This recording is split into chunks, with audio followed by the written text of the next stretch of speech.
Na wabunge wa Uingereza wameweza kuidhinisha muswada wa sheria ya kuweza kuruhusu wagonjwa mahututi na ambao ni watu wazima kuweza kupewa msaada wa kuweza kumaliza uhai wao. Noma sana hii. Kwa hiyo ambaye umeweza kunielewa vizuri, I think lazima itakushtua. Yaani kwamba kuna idhini ambayo imekwisha kupitishwa, au msaada ambao umepitishwa kisheria kabisa kwamba kuweza kumalizia uhai wao kwa wale ambao wanakuwa wako mahututi. Sasa taarifa zinaendelea kwa kusema kwamba baada ya miezi kadhaa ya majadiliano makali, muswada huo umeweza kufanikiwa kuvuka kihunzi cha kwanza kabla ya kuidhinishwa rasmi kuwa sheria miezi michache ijayo.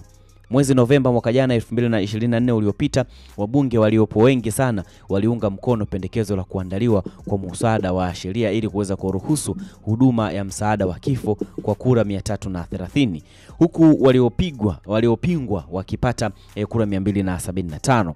Chini ya mapendekezo ya muswada huo, wagonjwa wenye akili timamu waliokuwa na umri kuanzia miaka 18 lakini waliokuwa kwenye hali ya mahututi na wanaokadiriwa kuwa na muda usiozidi miezi 6 ya kuishi wataweza kuomba huduma ya kuweza kukatisha uhai wao katika miji ya England na Wales.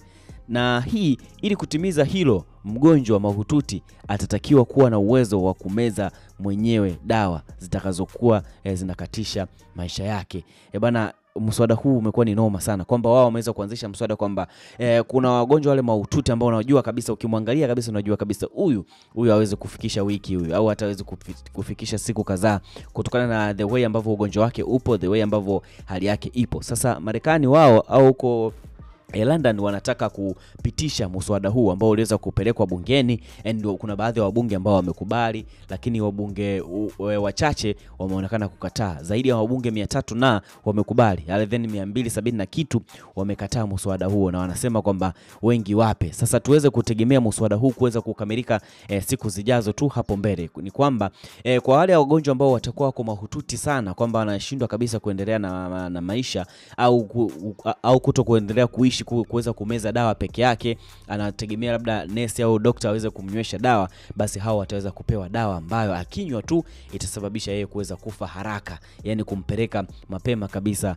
kwa Mwenyezi Mungu. Sasa hivi hii iko sawa au iletwe na hapa Bongo kwamba wewe mgonjwa ukiwa tu mahututi sana, unajua kabisa wewe huwezi kupona, hata uweze kufanywa vipi, una siku chache za kuweza kufa, so wanaweza tu kukuwaisha, unapewa dawa mwenyewe, unainywa mwenyewe, sio kwamba unanyeshwa kwa lazima, unapewa mwenyewe dawa and then unakunywa ili kuweza kurahisisha mambo yasiwe mengi kabisa. Vipi bana sheria hii ikaweza kujadiliwa katika bunge la Tanzania alafu ikapitishwa?